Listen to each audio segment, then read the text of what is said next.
Steven Bergdorf. O fim de semana que passei em maio de 2013 em Orfia com Alice foi absolutamente maravilhoso, inspirando-me a publicar um artigo altamente elogioso para a revista no qual convidava os leitores a viajarem para lá, que intitulei O Maior dos Pequenos Festivais de Teatro. Em agosto, tive que deixar Alice para passar nossas tradicionais férias familiares no desagradável chalé do Lago Champlain. 3 horas de carro num engarrafamento com meus filhos histéricos e minha mulher de mau humor para descobrir, horrorizado quando chegamos lá, que um esquilo entrara pela chaminé e ficara encurralado dentro da casa. Deixara pequenos danos resultantes de roer os pés de algumas cadeiras e os cabos da televisão, defecar no tapete e finalmente morrer de fome na sala. O pequeno cadáver deixara a casa toda com um fedor terrível. Nossas férias haviam começado com 3 horas de faxina intensiva. Seria melhor ter ido para aquela maravilhosa cidade onde se tem a melhor vida do mundo, reclamou minha mulher. Ela ainda se ressentia pelo fim de semana em Orfia, e eu começava a me perguntar se ela não desconfiava de alguma coisa. Por mais que eu estivesse disposto a me divorciar por elas, aquela situação me convinha. Eu continuava com elas sem precisar passar pelos inconvenientes de um divórcio. Às vezes me julgava um covarde, mas no fundo todos os homens são. Se o bom Deus nos deu colhões, foi justamente porque não teríamos coragem de outra forma. Aquelas férias foram um inferno para mim. Eu sentia falta de Alice. Todos os dias saía para longas corridas para fugir e poder telefonar para ela. Eu ia em direção à floresta e parava depois de uns bons 15 minutos. Sentava-me no cepo de um tronco, de frente para a água, ligava para ela e falávamos durante mais de 1 hora. As conversas poderiam se estender ainda mais se eu não me sentisse obrigado a voltar ao chalé, já que seria difícil explicar mais de 1 hora e meia de exercício físico.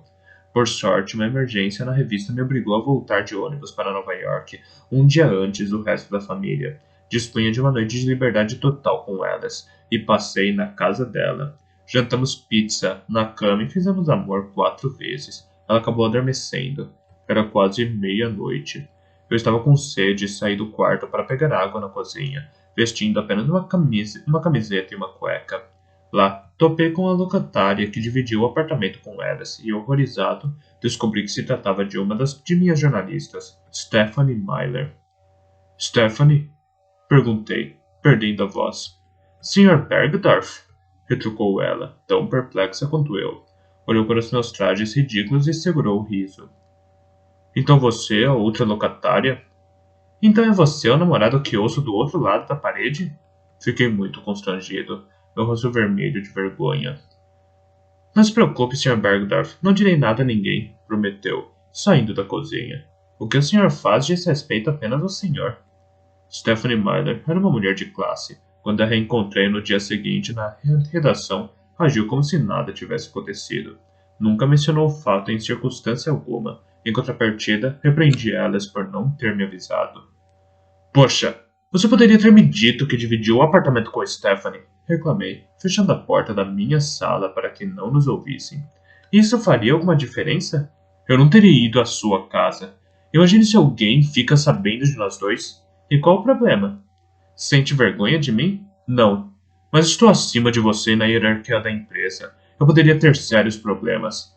Você faz tanto drama, Steve? Não. Não faço drama de tudo. Aliás, não irei mais à sua casa. Chega de criancice. Vamos nos encontrar em outro lugar. Eu decidirei o local. Foi nesse momento, após 5 meses de relacionamento, que as coisas começaram a ficar muito instáveis e que descobri que elas podia ter acessos de raiva descontrolados. Como assim não ir à minha casa? O que você acha que eu sou, Steve? Acha mesmo que é você quem decide? Tivemos nossa primeira briga, que terminou com Alice dizendo: Eu me enganei sobre você. Você não está à altura de ter um relacionamento comigo, Steve. Como todos os homens do seu tipo, você não tem colhões. Saiu da sala e decidiu tirar os 15 dias de férias que lhe restavam. Durante 10 dias não deu notícias nem respondeu às minhas ligações. Esse episódio me afetou e me deixou muito infeliz. Permitiu, sobretudo, que eu percebesse que me enganara desde o início. Antes, minha impressão era de que ela estava disposta a fazer tudo por mim e a satisfazer todos os meus desejos, mas era exatamente o contrário. Ela mandava, eu obedecia. E eu achava que ela era minha, mas eu, que era dela. Desde o primeiro dia, ela tinha total poder sobre a relação.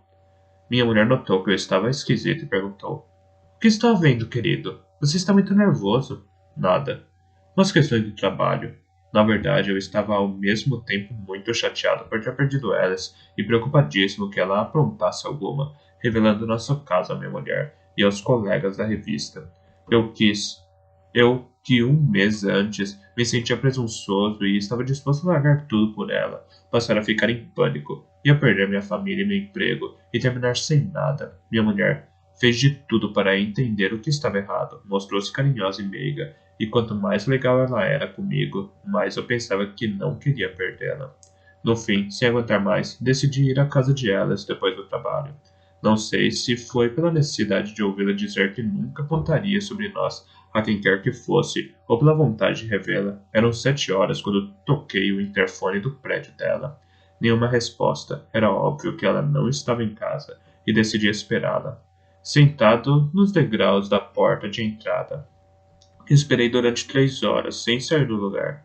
Havia inclusive um pequeno café do outro lado da rua, onde poderia ter ido me refugiar, mas eu temia que nós dois nos desencontrássemos. Finalmente ela chegou. Eu a vi de perfil na calçada. Usava uma calça de couro e salto alto. Estava maravilhosa. Notei então que não estava sozinha. Stephanie Myler a acompanhava. Tinham saído juntas. Vendo-as se aproximar, levantei-me. Stephanie me cumprimentou de maneira educada, mas continuou andando e entrou no prédio para nos deixar a sós. O que você quer? Perguntou Alice, num tom frio. Pedir desculpas. É assim que você pede desculpas?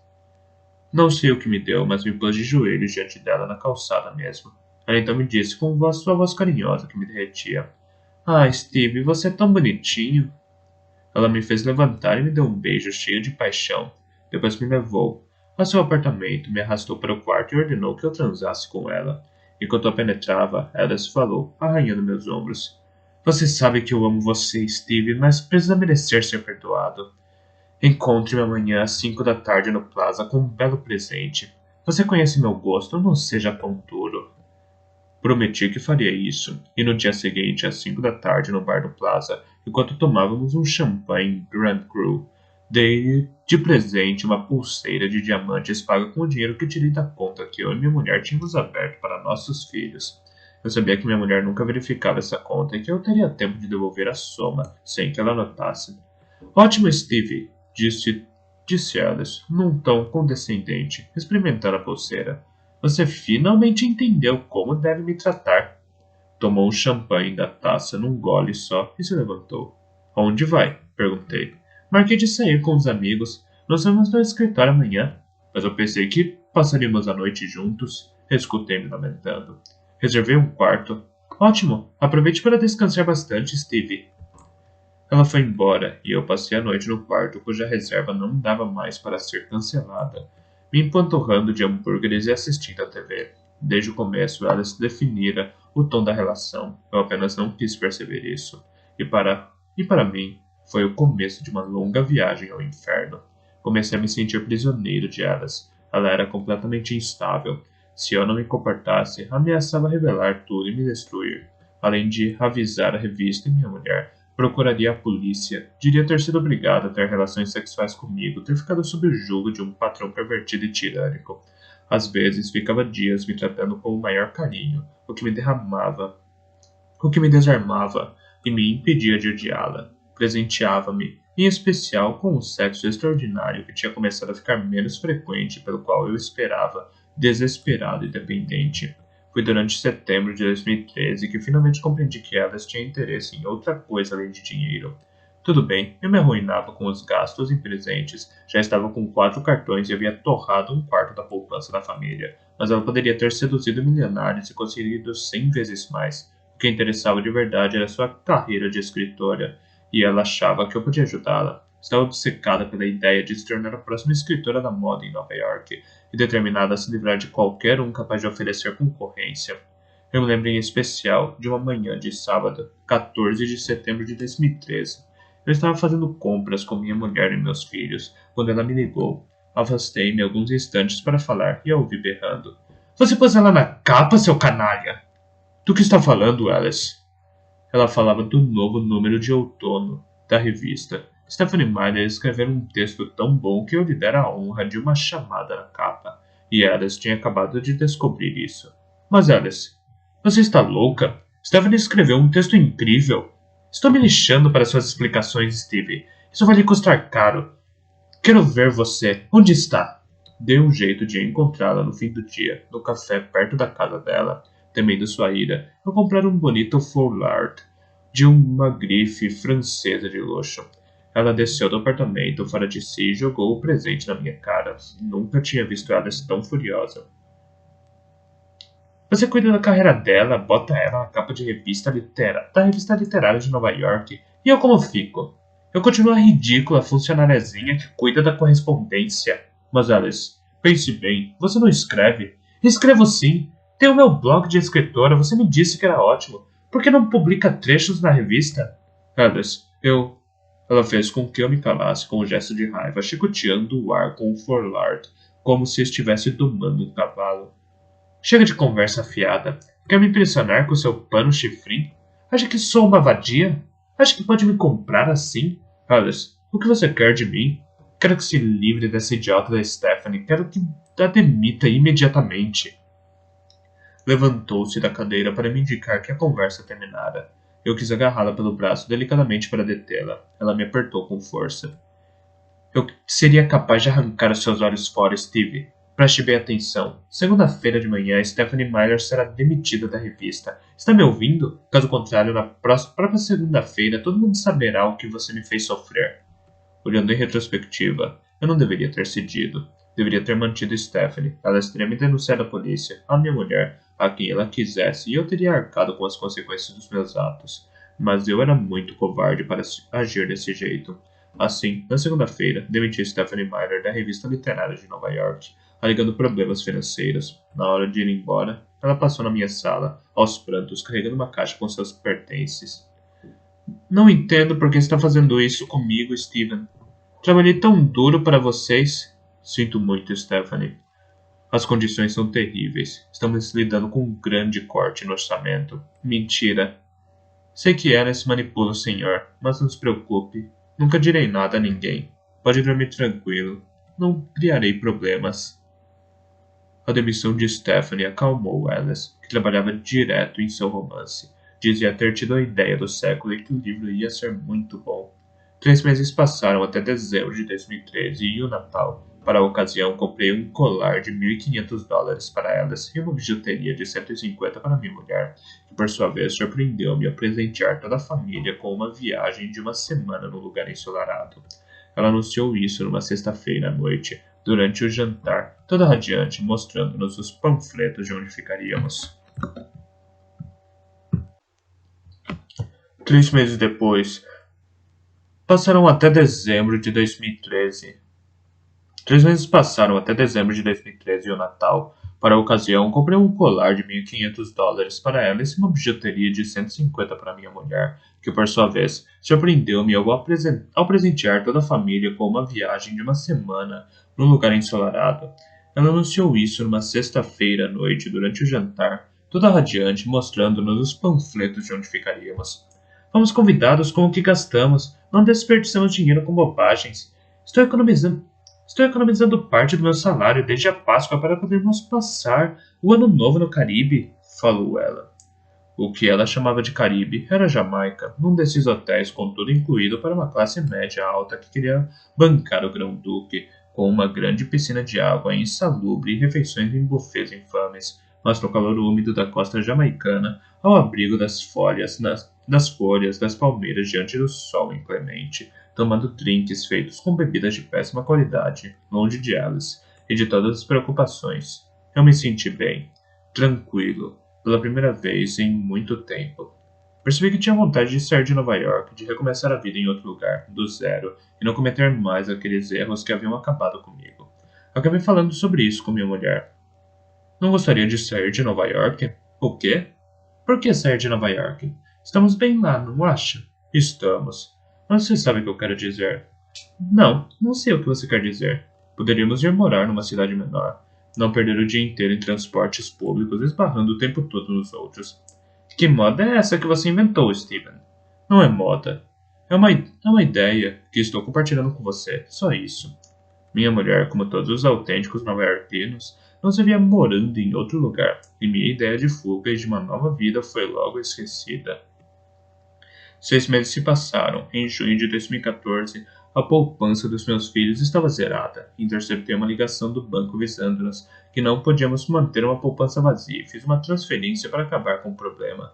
Era crucial descobrir um jeito de fazer depósitos naquela conta e ao mesmo tempo parar de me arruinar financeiramente.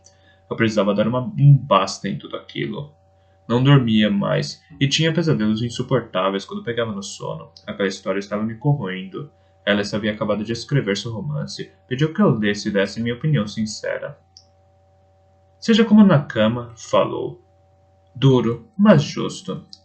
Li seu livro às pressas e acabei pulando diversos trechos, pois ela estava impaciente para ouvir minha opinião, que infelizmente era muito clara. Seu texto era marcado por uma falta de talento estarrecedora, mas eu não podia dizer isso. Assim, no restaurante sofisticado do Soho, brindamos com champanhe a seu futuro sucesso. Estou tão feliz que você gostou, Steve. Não está falando isso para me agradar, está? Não, sério, adorei. Como pode duvidar de mim? É que eu ofereci a 3 agentes literários, mas eles o recusaram. Ah, não desanime. Se soubesse a quantidade de livros que a princípio foram recusados por agentes editores. Justamente, quero me ajudar. Quero que me ajude a divulgá-lo e que faça com que o Matt Ostrovsky o leia. Ostrovsky, o crítico? Perguntei, preocupado. É claro. Ele poderia escrever um artigo para a próxima edição da revista.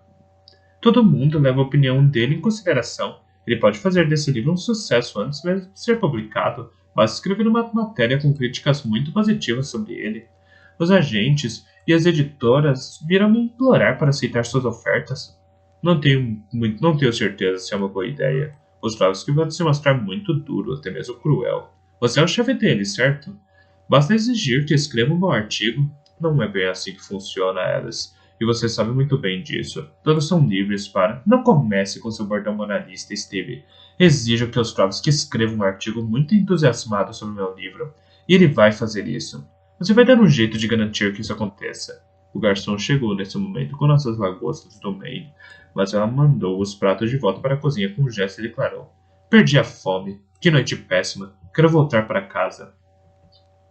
Durante os 10 dias seguintes, ela exigiu presentes pelos quais eu não podia mais pagar. Quando eu não obedecia, ela me vinha com 1000 tormentos. Acabei acalmando-a, prometendo que Ostrovsky leria seu livro e lhe faria uma crítica positiva. Deixei o texto com Ostrovsky, que prometeu lê-lo. Passado 15 dias sem notícias dele, procurei saber se conseguira avançar no romance. Ele me informou que terminara a leitura. Ela exigiu que eu convocasse a minha sala para que eu fizesse sua resenha pessoalmente e marcamos um encontro para 30 de julho. Naquele dia, ela se escondeu no armário do meu escritório antes de Ostrovsky chegar. O parecer do crítico foi contundente. Por acaso lhe fiz algum mal inadvertidamente, Steven? Perguntou ele de súbito, sentando-se numa cadeira. Se for o caso, peço desculpas. Não, respondi, espantado. Por que está me perguntando isso? Porque para me infligir uma leitura dessa só me odiando, ainda preciso perder meu tempo para vir falar com você sobre esse livro? Mas acabei entendendo porque você insistiu tanto para que eu lesse essa obra vergonhosa. Ah, e por quê? Indaguei, um pouco inquieto. Porque foi você que escreveu esse livro e precisava de um parecer. Sonha ser escritor, Steven, é isso? Não, eu não sou o autor desse livro. Mas Ostrovsky não acreditou e deu seu veredito. Steven, vou falar como amigo porque não quero lhe dar falsas esperanças. Você não tem nenhum talento. Nenhum. Eu diria, inclusive, que seu livro é a definição perfeita de falta de talento. Até o macaco faria melhor. Faça um favor à humanidade e desista dessa carreira. Tente pintar, quem sabe, ou aprender a tocar oboé. Ele saiu. Assim que passou pela porta da sala, Alice deixou o armário. Alice, tentei acalmá-la. Ele não pensou no que estava dizendo. Quero que o demita. Que o demita? Mas não quero demitir Ostrovsky. Os leitores o adoram. Você vai demiti-lo, Steve? Ah, não, Alice, não posso fazer isso. Imagine só, demitir Ostrovsky. Ela apontou o dedo para mim em ameaça. Prometo acabar com a sua vida, Steve. Arruinar você. Fazer com que pare na cadeia. Por que não me obedece? Assim me obriga a castigá-lo de novo. Eu não podia demitir Ostrovsky, mas Alice me obrigou a ligar para ele na frente dela, com o telefone no viva voz. Para meu grande alívio, ele não atendeu. Decidi deixar a coisa rolar, esperando que a ira de Alice diminuísse. Contudo, 2 dias depois, 2 de julho, ela entrou na minha sala, feito um furacão. Você não demitiu Ostrovsky? Enlouqueceu? Ousa me desafiar? Tentei ligar para ele na sua frente. Ele não retornou a ligação. Tente de novo. Ostrovsky está na sala dele. Passei por ele agora há pouco, ainda há pouco. Liguei para o ramal direto, mas ele não atendeu. A ligação terminou sendo encaminhada para uma secretária que me informou que ele estava dando uma entrevista por telefone para um jornal francês. Alice, vermelha de raiva, me expulsou de minha cadeira com um gesto furioso e se sentou diante do meu computador. Alice, falei preocupado, ao vê-la abrir a caixa de entrada do meu e-mail. O que pensa que está fazendo? O que você deveria ter feito, seu frouxo? Clicou em escrever nova mensagem e digitou. Meta. Como não se dignou a atender o telefone, escrevo para lhe dizer que está despedido da revista literária de Nova York, Steven Bergdorf. Clicou em enviar e saiu da minha sala com um ar satisfeito. Naquele momento pensei que aquilo não podia continuar assim. Eu estava perdendo o controle da revista da minha vida, levando em conta os gastos dos cartões de crédito e o saque de toda a poupança da minha família. Eu estava afundado em dívidas.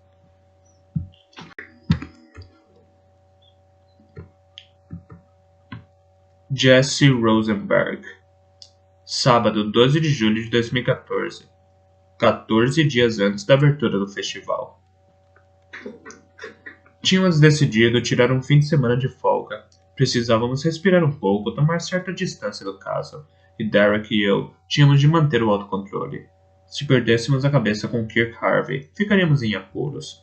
Pela segunda semana consecutiva, eu passei meu sábado na cozinha, dedicando-me a melhorar meu molho e meus hambúrgueres. Derek, por sua vez, ficou desfrutando da família. Quanto a Ana, ela não conseguia tirar a investigação da cabeça. Acho que ficará intrigada com as revelações de Buzz Leonard relativas a Charlotte Brown. Para onde ela tinha ido em 1994 na noite de abertura e por quê?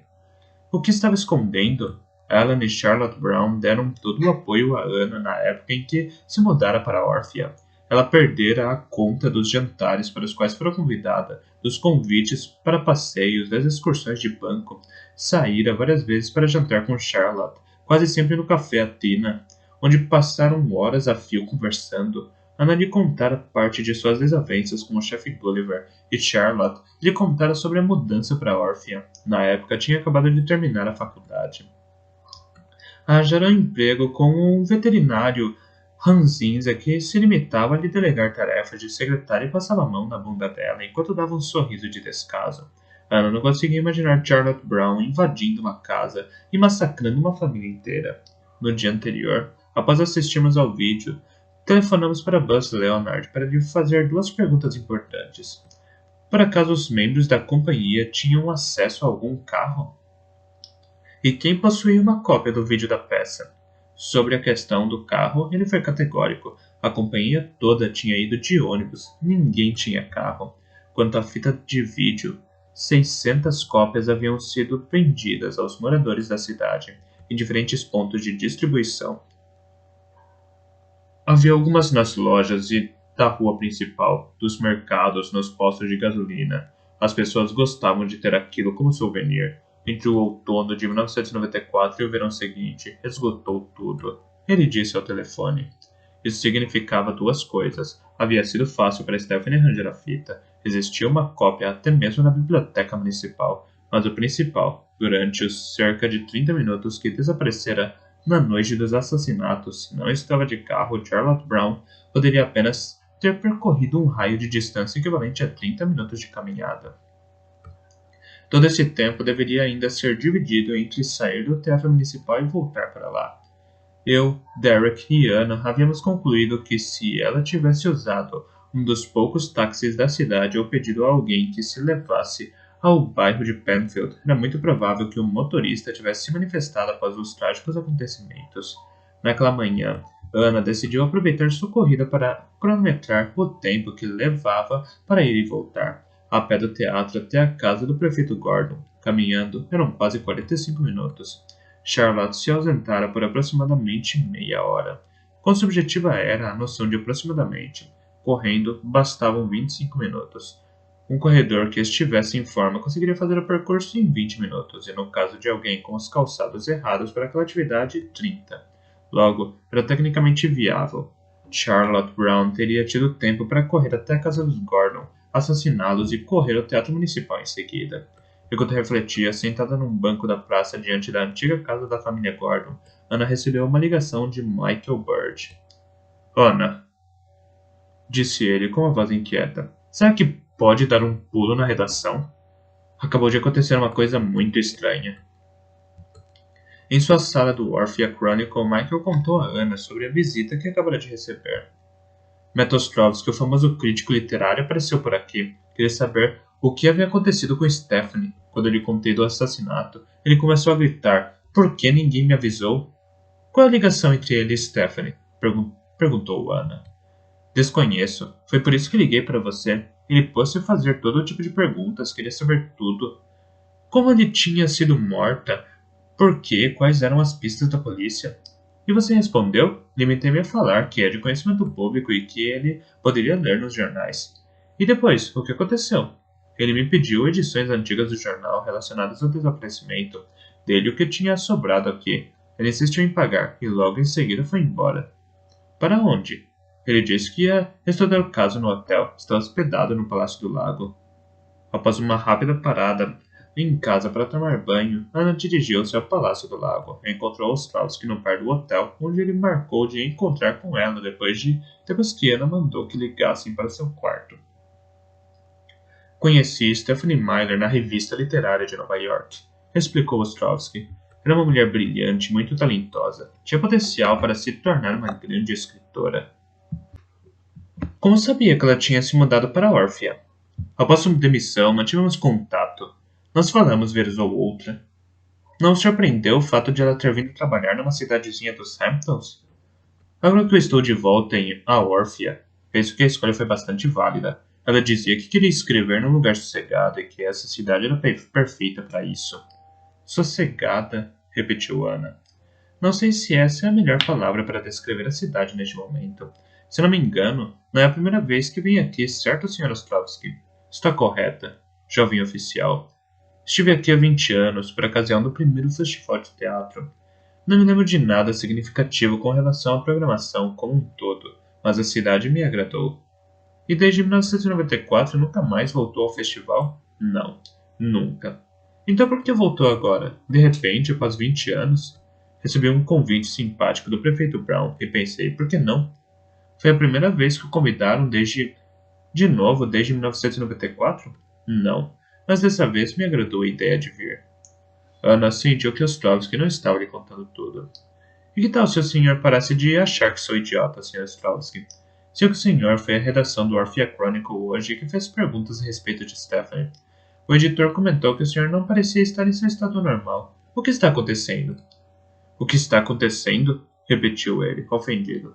Está acontecendo que uma jovem muito querida minha foi assassinada. Perdoe-me, então, por mal conter minha emoção diante do anúncio dessa tragédia.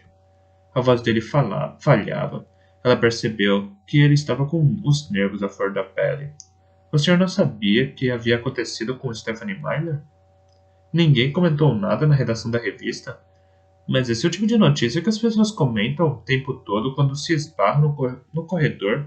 Talvez, disse Ostrovsky com a voz embargada. Mas eu não poderia saber, pois fui demitido da revista.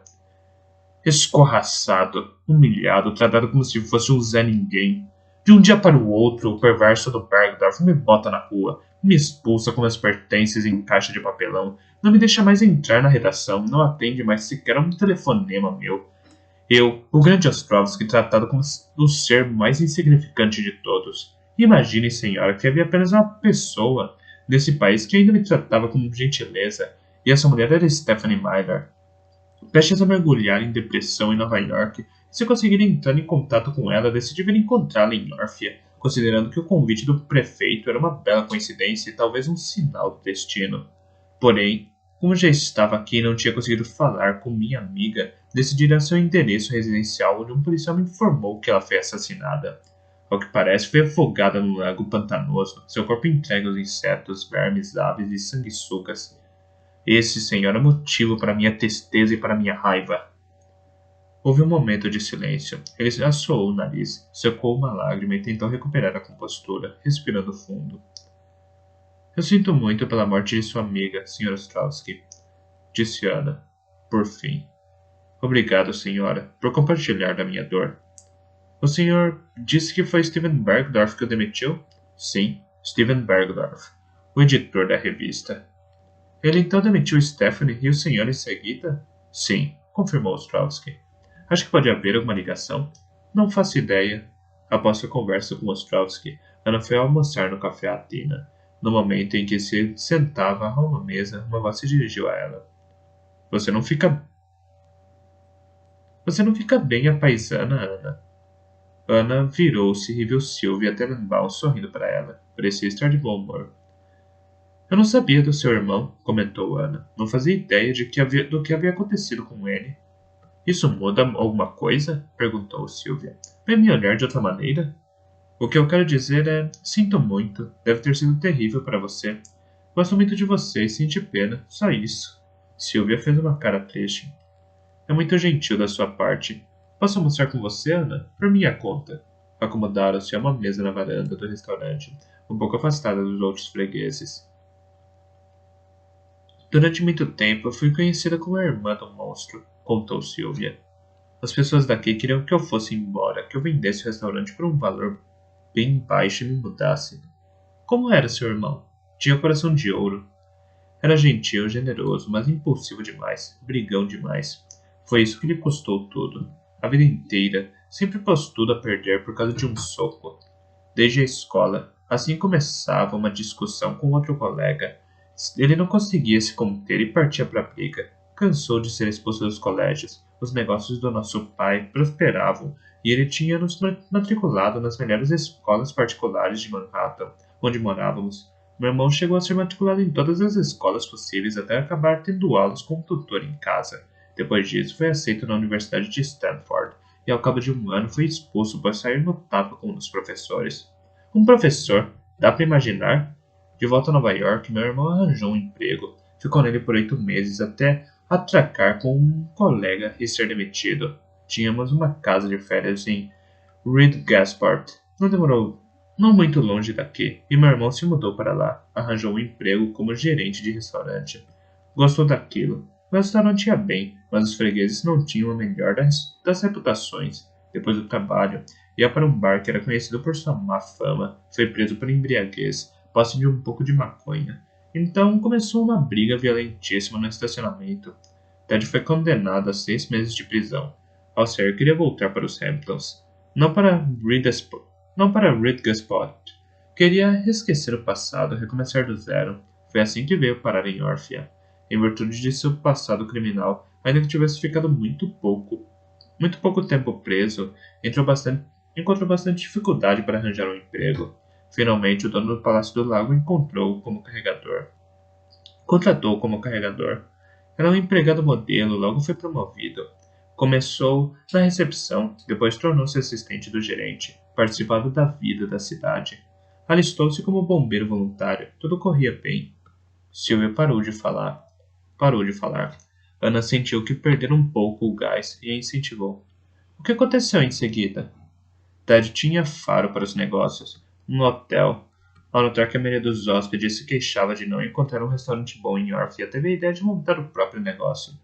Meu pai, que havia falecido nesse meio tempo, deixara-nos uma boa herança, e Ted pôde comprar um prédio decrépito do centro da cidade, com uma localização ótima, pensando em reformá-lo e transformá-lo no Café Athena. Infelizmente, não demorou muito para as coisas desandarem. Refere-se ao incêndio? Perguntou Ana. Está sabendo? Sim, ouvi falar que seu irmão e o prefeito Gordon viviam discutindo, pois este se recusava a dar autorização que permitiria mudar os fins de utilização do prédio. Ted teria ateado fogo na construção para facilitar a concessão de uma licença para as obras, mas as tensões com o prefeito teriam persistido mesmo assim, mesmo depois. Sabe, Ana, ouvi tudo o que você pode imaginar sobre esse assunto, mas posso garantir a você que não foi meu irmão quem ateou fogo no prédio. Ele estava furioso, sim, mas não era um bandido. Era um homem refinado, um homem de valores. Verdade que, após o incêndio, a rixa persistiu entre meu irmão e o prefeito Gordon. Sei que várias pessoas ouviram discutindo violentamente no meio da rua, mas se eu lhe contar o motivo por trás desse desentendimento, acho que não vai acreditar em mim. Rua Principal de Orphea, 21 de fevereiro de 1994, 2 semanas após o incêndio. Quando Ted Tenenbaum chegou em frente ao prédio que viria a ser o Café Athena, avistou o prefeito Gordon esperando do lado de fora enquanto andava de um lado para o outro na calçada, a fim de se aquecer. Ted, cumprimentou o prefeito Gordon, vejo que você só faz o que bem entende. Tenenbaum demorou a captar do que se tratava. Não sei se estou entendendo, Sr. Prefeito. O que está vendo?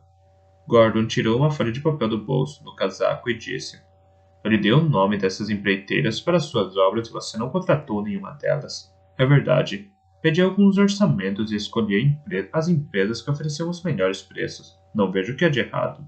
O prefeito ergueu o tom de voz. Chega de blá blá blá, Ted. Se quiser dar início às reformas, trate de entrar em contato com uma dessas companhias, que são muito mais qualificadas. Chamei empreiteiras da região super competentes. Sou ou não sou livre para fazer o que eu quiser? O prefeito Gordon perdeu a paciência.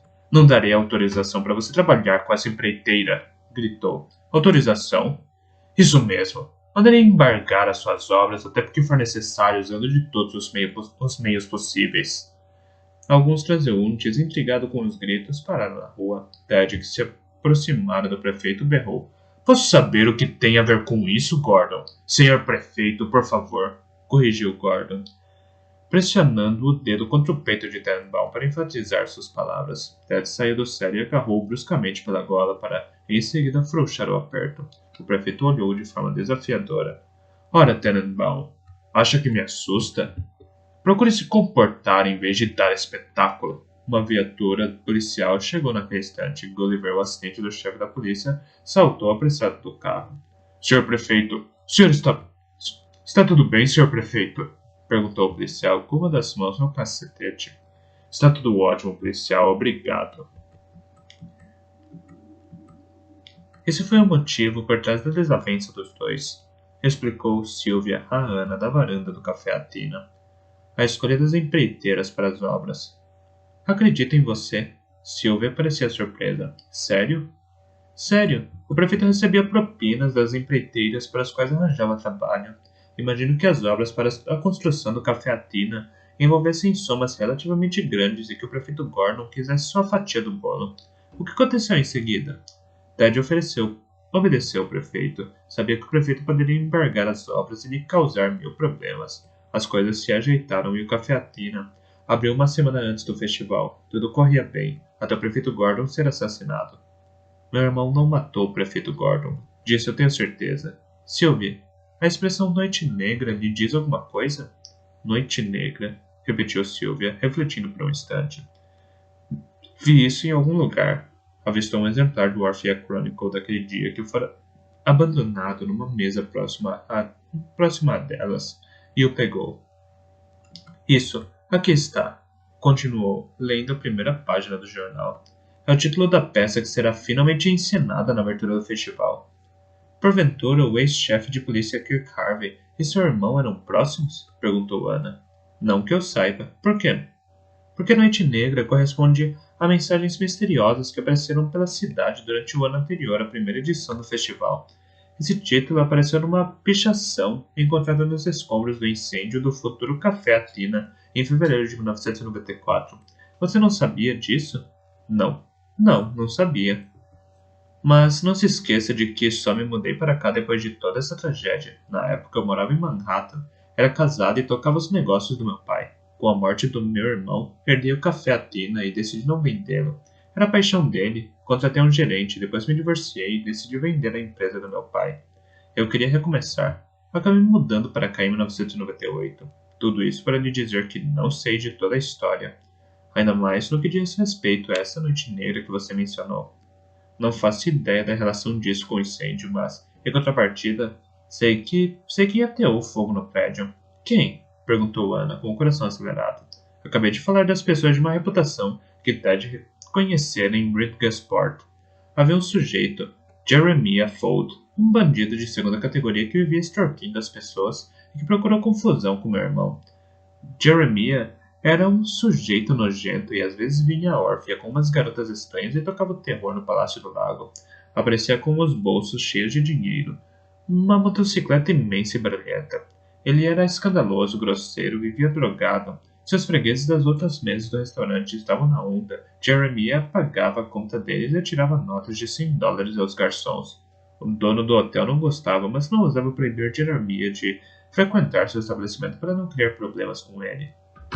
Um dia, Ted, que ainda trabalhava no hotel na época, decidiu intervir, por lealdade ao dono, que lhe dera uma chance. Quando Jeremiah deixou o hotel, Ted foi de carro atrás dele. Terminou forçando-o a parar no acostamento para discutir com ele e lhe informar que ele não era mais bem-vindo no Palácio do Lago, mas Jeremiah estava com uma garota na garupa da moto. Para impressioná-la, foi para cima de Ted, que simplesmente acabou com ele. Foi muito humilhante para Jeremiah. Passado certo tempo, este apareceu na casa de Ted com 2 brutamontes que fizeram um picadinho dele. Mais tarde, quando Jeremiah soube que meu irmão estava começando o próprio negócio, veio exigir uma parceria.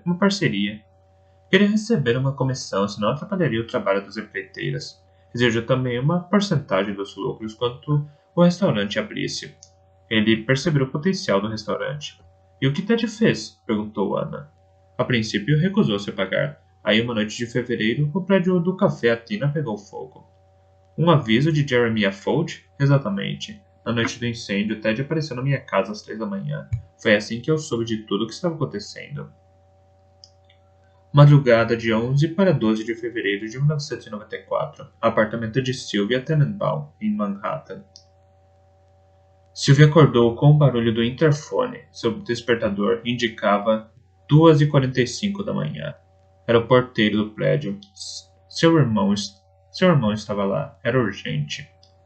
Ela o deixou subir, e quando as portas do elevador se abriram, deparou-se com Ted, lívido, sem se aguentar em pé. Levou-o à sala e foi preparar um chá.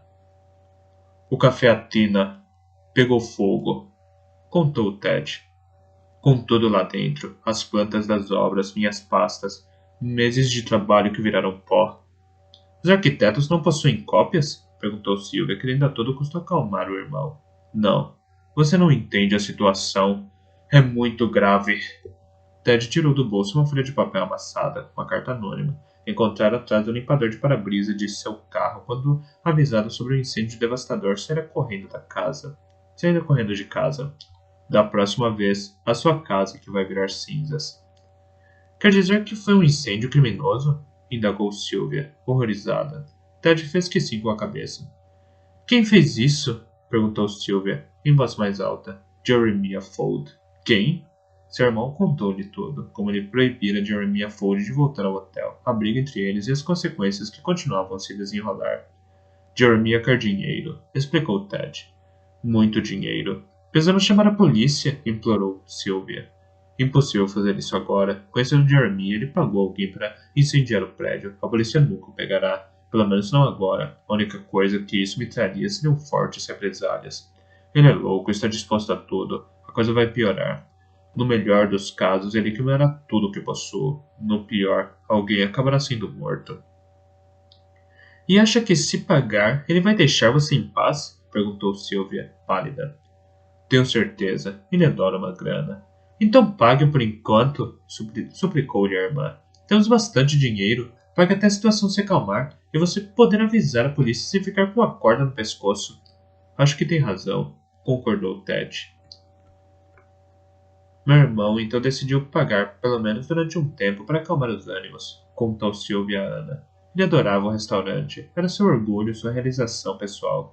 Contratou as empreiteiras indicadas pelo prefeito Brown e pagou com regularidade Jeremiah Fold grandes somas para que ele não sabotasse as obras. Assim, o Café Athena podia abrir a tempo. Lana ficou perplexa. Então, tinha sido a mão do prefeito Gordon que Ted Tenenbaum molhara em 1990. Então, não tinha sido a mão do prefeito Gordon que Ted Tenenbaum molhara em 1994, e sim a de Jeremiah Fuld. Contou tudo isso à polícia na época? Perguntou então Ana. Não, disse Sylvia, suspirando. Por quê? Começaram a suspeitar que meu irmão fosse responsável pela chacina. Então, um dia, ele desapareceu, até acabar sendo morto pela polícia durante uma perseguição.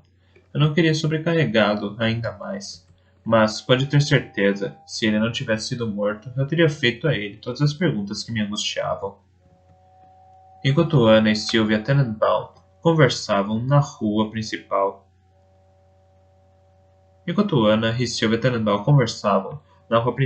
Ela se arrastava Steven Bergdorf de loja em loja. Bastava ter trazido suas coisas em vez de dar uma de imbecil. Agora precisa comprar tudo de novo. Martelava ela cada vez que ele protestava. Quando iam entrar numa loja de lingerie, ele parou na calçada. Você já tem tudo de que precisa, objetou Steven. Nem pense em entrar aí. Um presente para você, um presente para mim, exigiu Alice, empurrando-o porta dentro.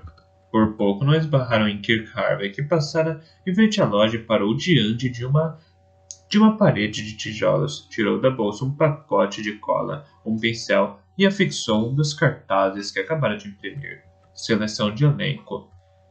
Em vista à montagem da celebérrima peça de teatro Noite Negra, genial, imenso e famosíssimo diretor.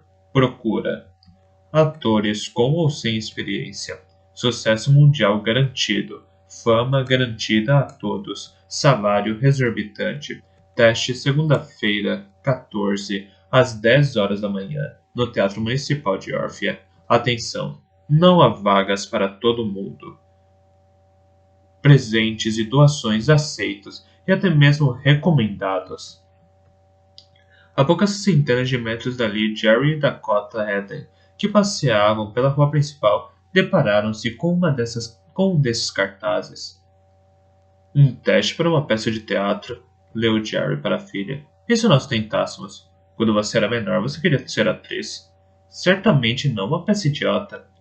Tentemos a sorte, vamos ver, disse Jerry, esforçando-se para continuar entusiasmado.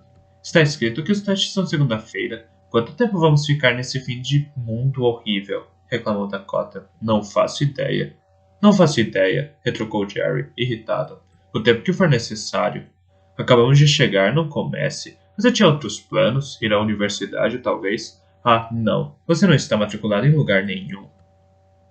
Dakota fechou a cara e apertou o passo à frente do pai. Chegaram então à livraria de Cody. Dakota entrou e admirou as prateleiras, fascinada. Numa bancada percebeu um dicionário, pegou-o e começou a folheá-lo. Uma palavra levava a seguinte, e Dakota acompanhava suas definições. Sentiu a presença do pai às suas costas. Faz um tempão que não vejo um dicionário, comentou ela. Dakota decidiu levar o dicionário. Depois, foi atrás dos romances. Cody foi a seu encontro. Está procurando alguma coisa específica? Alguma coisa específica? Perguntou. Um bom romance. Faz tempo que não leio nada. Ele viu o dicionário que ela tinha nas mãos. Isso não é um romance, comentou ele, sorrindo. É bem melhor. Vou levar. Não lembro a última vez que passei os dedos por um dicionário impresso. Em geral, só escrevo no computador e o corretor de textos conserta meus erros.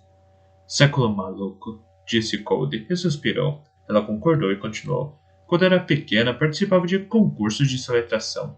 Meu pai treinava comigo. Ficávamos o tempo todo soletrando palavras. Aquilo deixava minha mãe louca. Houve uma época em que eu conseguia passar horas lendo o dicionário e decorando a grafia das palavras mais complicadas. Vamos, escolha uma aleatória. Ele ofereceu o dicionário a Cody. Ela ofereceu o dicionário a Cody, que, gostando da brincadeira, pegou e abriu ao acaso. Percorreu a página e perguntou. Homossistólico. Fácil. H-O-L-O-S-S-I-S-T-O-L-I-C-O. Ele deu um sorriso maroto. Você lia mesmo o dicionário? Sim, o dia inteiro.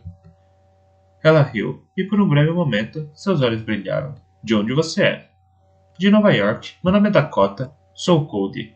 Adorei sua livraria, Cody. Eu já quis ser escritora. Pareceu entristecer de repente. Já quis? Repetiu Cody. O que impede você de se tornar uma escritora agora? Não deve ter nem 20 anos. Não consigo mais escrever. Mas? Como assim? Não depois que cometi um erro muito grave. O que você fez? É grave demais para falar.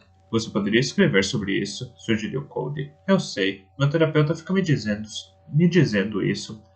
Mas não sei nada, não sei uma palavra sequer. Estou completamente vazia por dentro. Naquela noite, Jerry e Dakota jantaram no café Athena. Jerry sabia que a filha sempre gostara daquele lugar e queria agradá-la, mas ela ficou de cara amarrada durante todo o jantar. Por que nos arrastou até aqui? Acabou perguntando, brincando com o garfo em sua massa, com frutos do mar. Pensei que gostasse deste restaurante, defendeu-se o pai. Estou falando de Orphea. Por que me arrastou para cá? Achei que ele faria bem.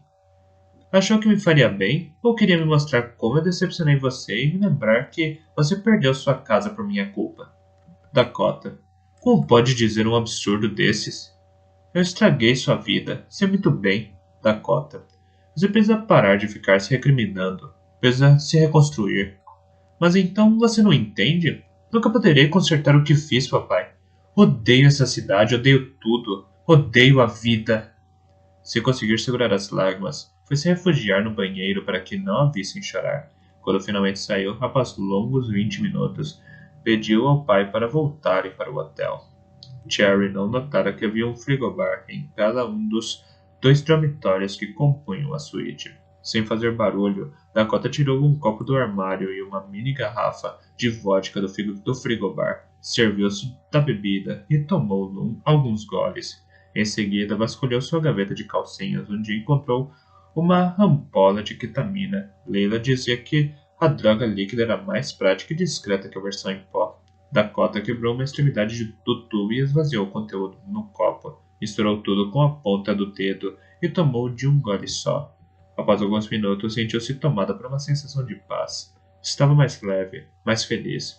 Esticou-se na cama e fitou o teto, cuja tinta branca pareceu rachar lentamente para revelar um afresco maravilhoso. Dakota reconheceu a casa de Orphea e teve vontade de passear em seu interior.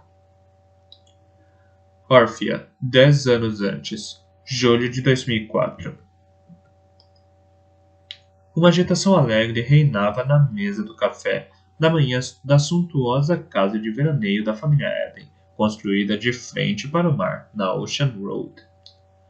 Acupuntura, disse Jerry, com ar malicioso. Dakota, com 9 anos, franziu o nariz e fez um beicinho desafiador, o que por sua vez provocou um sorriso encantado em sua mãe, que a observava. Em seguida, a menina pegou decidida a colher que estava mergulhada em sua tigela e procurou no leite os pedaços de cereal em formato de letras, enquanto falava A-C-U-P-U-N-T-U-R-A. Ao pronunciar os sons de cada letra, pousara o cereal correspondente a cada uma num prato ao lado. Contemplou o resultado final, satisfeita. Bravo, querida!